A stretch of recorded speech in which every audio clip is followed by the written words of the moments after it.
আপনি কি কখনো এমন এক জাদুকরী দেশে হারিয়ে যেতে চেয়েছেন, যেখানে প্রকৃতির ক্যানভাসে আঁকা হয়েছে শ্বাসরুদ্ধকর সব ছবি, আর বাতাসে ভেসে বেড়ায় প্রাচীন গল্প আর হাসির গুঞ্জন?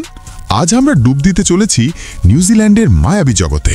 শুধু এর প্রাকৃতিক সৌন্দর্যই নয়, জানব এর ইতিহাস, ঐতিহ্য আর কিছু মজার ঘটনা যা আপনার মন জয় করে নেবে। নিউজিল্যান্ড বা মাউরি ভাষায় আউইটেয়ারোয়া অর্থাৎ দীর্ঘ সাদা মেঘের ভূমি। এর প্রাচীন মাউরি ঐতিহ্য থেকে শুরু করে আধুনিক বিশ্বের বিস্ময় পর্যন্ত চলুন এক ঝলকে ঘুরে আসি এই অপরূপ দেশ থেকে। নিউজিল্যান্ডের গল্প শুরু হয়েছিল সেই প্রাচীনকালে, 12 থেকে 13 শতকের মাঝামাঝি সময়। পলিনেশিয়া থেকে আসা সাহসী অভিযাত্রীরা, যাদের আমরা এখন মাউরি নামে চিনি, তাদের সাথে নিয়ে এসেছিলেন এক সমৃদ্ধ সংস্কৃতি আর জীবনযাপন। এই সংস্কৃতি ছিল নিউজিল্যান্ডের সমাজের মূল ভিত্তি। শতাব্দীর পর শতাব্দী ধরে মাউরিরা গড়ে তুলেছিল নিজেদের স্বতন্ত্র ঐতিহ্য, ভাষা আর জীবনধারা, যা তাদের প্রিয় ভূমিকে আরও গভীরভাবে আপন করে নিয়েছিল। ইউরোপীয়দের সাথে নিউজিল্যান্ডের প্রথম পরিচয় ঘটে 1642 সালে, যখন ডাচ অভিযাত্রী আবেল তাসম্যান তার বিশ্বযাত্রার সময় এই দ্বীপপুঞ্জ আবিষ্কার করেন। তবে আসল চমক আসে অষ্টাদশ শতাব্দীর শেষের দিকে, যখন ক্যাপ্টেন জেমস কুকের নিউজিল্যান্ড ভ্রমণ ইউরোপীয় পরাশক্তিদের নজর কাড়ে। কুকের এই সমুদ্রযাত্রা কেবল আরও অনুসন্ধানের পথই খুলে দেয়নি, বরং এই ভূমিতে ইউরোপীয় বসতি স্থাপনের সূচনা করে। 18 থেকে 19 শতকে তিমি শিকারী, মিশনারি আর ব্যবসায়ীদের ভিড় বাড়তে শুরু করে নিউজিল্যান্ডের উপকূলে। তারা এখানকার প্রাকৃতিক সম্পদকে কাজে লাগাতে চেয়েছিল। এই নতুন অতিথিদের আগমন মাউরি সমাজের জন্য সুযোগ এবং চ্যালেঞ্জ উভয় নিয়ে আসে। নতুন পণ্য, রোগ আর বন্দুকের ব্যবহার মাউরিদের জীবনযাত্রায় ব্যাপক পরিবর্তন আনে। নিউজিল্যান্ডের ইতিহাসে এক যুগান্তকারী মুহূর্ত আসে 1840 সালে, যখন ব্রিটিশ ক্রাউন এবং বিভিন্ন মাউরি গোত্রের প্রধানদের মধ্যে ওয়াইটাঙ্গি চুক্তি স্বাক্ষরিত হয়। এই চুক্তির মাধ্যমে নিউজিল্যান্ড আনুষ্ঠানিকভাবে একটি ব্রিটিশ উপনিবেশে পরিণত হয়।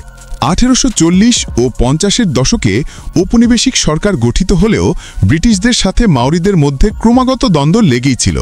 এই সংঘাতগুলোই জন্ম দেয় নিউজিল্যান্ড যুদ্ধের, যা 1845 থেকে 1872 সাল পর্যন্ত চলে। এই যুদ্ধগুলোর মূলে ছিল ভূমি মালিকানা আর ঔপনিবেশিক নীতির বিরুদ্ধে মাউরি প্রধানদের তীব্র প্রতিরোধ। অবশেষে 1907 সালে নিউজিল্যান্ড একটি ব্রিটিশ ডমিনিয়নে পরিণত হয়, যা তাকে আরও বেশি সার্বভৌমত্ব এবং একটি স্বতন্ত্র জাতীয় পরিচয় এনে দেয়। এই সময়টি নিউজিল্যান্ডের নিজস্ব পরিচয় আরও সুদৃঢ় হয়। উপনিবেশ, যুদ্ধ আর রাষ্ট্র গঠনের এই অভিজ্ঞতা দেশটির চরিত্রকে নতুনভাবে গড়ে তোলে এবং নিউজিল্যান্ডকে একটি আধুনিক সার্বভৌম জাতি হিসেবে বিশ্বমঞ্চে প্রতিষ্ঠিত করে। 20 শতক থেকে 21 শতকে এসে নিউজিল্যান্ড অর্থনৈতিক বৈচিত্র্য আর বিশ্বব্যাপী একীকরণের পথে এগিয়েছে। একসময় প্রধানত কৃষি ব্যবসার উপর নির্ভরশীল হলেও দেশটি এখন প্রযুক্তি, শিল্প আর সেবাসহ বিভিন্ন খাতে একটি গতিশীল অর্থনীতি নিয়ে গর্ব করে। এই রূপান্তর নিউজিল্যান্ডকে বিশ্ব অর্থনীতিতে এক গুরুত্বপূর্ণ এবং আন্তর্জাতিকভাবে সংযুক্ত খেলোয়াড় হিসেবে প্রতিষ্ঠিত করেছে। নিউজিল্যান্ডের পতাকা এক জীবন্ত ইতিহাস। পতাকার উপরের বাম কোণে ব্রিটিশ পতাকার ইউনিয়ন জ্যাক নিউজিল্যান্ডের ব্রিটেনের সাথে ঐতিহাসিক সম্পর্কের প্রতীক। এটি অনেক প্রাক্তন ব্রিটিশ উপনিবেশের পতাকায় দেখা যায়, যা তাদের ঔপনিবেশিক অতীতের কথা মনে করিয়ে দেয়। তবে পতাকার আসল সৌন্দর্য লুকিয়ে আছে এর নীল পটভূমিতে, যেখানে 4টি লাল তারা সাউদার্ন ক্রসের প্রতিনিধিত্ব করে। এই বিখ্যাত নক্ষত্র মণ্ডলটি শুধুমাত্র দক্ষিণ গোলার্ধ থেকেই দেখা যায়, আর এটি দক্ষিণ প্রশান্ত মহাসাগরে নিউজিল্যান্ডের ভৌগোলিক অবস্থানকে নির্দেশ করে। বহু দশক ধরে সাউদার্ন ক্রস নাবিক, অভিযাত্রী আর পর্যটকদের নিউজিল্যান্ডের উপকূল বরাবর পথ দেখিয়েছে। এর অন্তর্ভুক্তি দেশের সমৃদ্ধ সামুদ্রিক ঐতিহ্যকে উদযাপন করে আর নিউজিল্যান্ডারদের জন্য এক পথপ্রদর্শকের মতো কাজ করে। পতাকার লাল আর নীল রং উভয় নিউজিল্যান্ডের নাতিনীয় রং। লাল দেশের স্বাধীনতার জন্য সংগ্রামকে প্রতীকী করে, আর নীল প্রতিনিধিত্ব করে নিউজিল্যান্ডের চারপাশে বিস্তৃত মহাসাগর আর অসীম আকাশকে। ভৌগোলিক অবস্থানে নিউজিল্যান্ড এক দ্বীপপুঞ্জের স্বপ্নরাজ্য। দক্ষিণ প্রশান্ত মহাসাগরে অবস্থিত এই দ্বীপ দেশটির মোট আয়তন প্রায় 2,70,000 বর্গ কিলোমিটার। এটি 700-এরও বেশি দ্বীপ নিয়ে গঠিত, যার দুটি প্রধান ভূমি হল উত্তর দ্বীপ এবং দক্ষিণ দ্বীপ। ওয়েলিংটন হল নিউজিল্যান্ডের রাজধানী। এটি একটি প্রাকৃতিক সৌন্দর্যমণ্ডিত দ্বীপপুঞ্জের দেশ। এর নিকটতম প্রতিবেশী দেশ পশ্চিমে অস্ট্রেলিয়া এবং উত্তরে ও পূর্বে বিভিন্ন প্রশান্ত মহাসাগরীয় দ্বীপরাষ্ট্র। নিউজিল্যান্ডের জলবায়ু ঋতুভেদে প্রকৃতির বৈচিত্র্য। এখানে নাতিশীতোষ্ণ সামুদ্রিক জলবায়ু বিদ্যমান, যেখানে ঋতু অনুসারে তাপমাত্রায় ভিন্নতা দেখা যায়। নিউজিল্যান্ডের মানুষ এক বহুজাতিগত বৈচিত্র্যের গল্প। 2024 সাল পর্যন্ত নিউজিল্যান্ডের জনসংখ্যা প্রায় 5.2 মিলিয়ন অনুমান করা হয়েছে। জাতিগত বিন্যাসে 64.1% ইউরোপীয় এবং 16.5% মাওরি রয়েছে। অন্যান্য উল্লেখযোগ্য জাতিগোষ্ঠীর মধ্যে রয়েছে এশীয়রা, যেমন চীনা, ভারতীয়, ফিলিপিনো এবং কোরিয়ান, এবং প্রশান্ত মহাসাগরীয় জনগণ।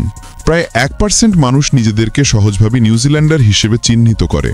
ভাষার বৈচিত্র্য, যোগাযোগের সেতু। ভাষার দিক থেকে 95.4% জনসংখ্যা দ্বারা ইংরেজি প্রধান ভাষা হিসেবে ব্যবহৃত হয়, তবে মাওরি এবং নিউজিল্যান্ড সাইন ল্যাঙ্গুয়েজ উভয়ই দাপ্তরিক ভাষা, যা যথাক্রমে 4% এবং 0.5% দ্বারা ব্যবহৃত হয়। অন্যান্য উল্লেখযোগ্য ভাষার মধ্যে রয়েছে সামোয়ান, ম্যান্ডারিন চীনা এবং হিন্দি। ধর্মীয় বিশ্বাস, সহাবস্থানের এক অনন্য চিত্র।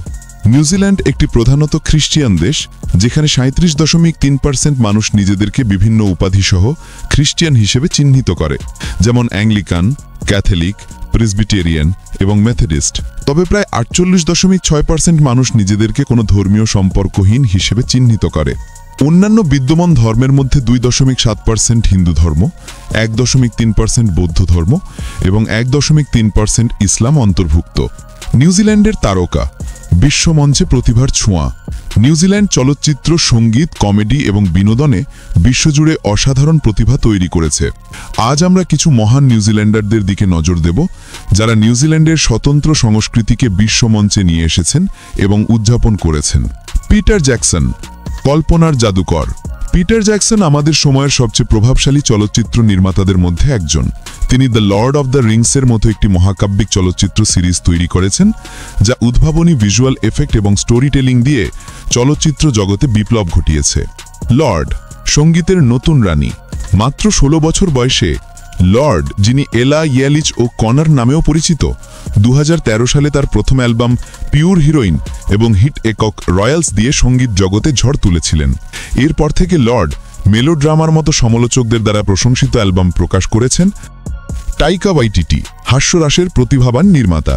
এই পুরস্কার বিজয়ী লেখক, পরিচালক, অভিনেতা এবং কৌতুক শিল্পী বিশ্বজুড়ে তার স্বতন্ত্র হাস্যরসের জন্য পরিচিতি লাভ করেছেন, যেমন what we do in the শ্যাডোজের মতো চলচ্চিত্রে। তিনি পরে মার্ভেল সিনেম্যাটিক ইউনিভার্সে থর র্যাগনারক পরিচালনা করে যোগ দেন। তার সাম্প্রতিক জনপ্রিয় কাজের মধ্যে জোজো র্যাবিট এবং series our flag means death অন্তর্ভুক্ত। বেনে, সুরের জাদুতে মোহিত।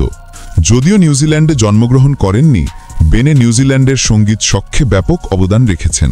তিনি গ্রাউন্ডেড এবং অওয়ের মতো হিট সঙ্গীতের সফলতা পেয়েছেন। যদি নিউজিল্যান্ড সম্পর্কে এই ভিডিওটি উপভোগ করে থাকেন, তাহলে আমাদের পরবর্তী ভিডিওটিও আপনার ভালো লাগবে।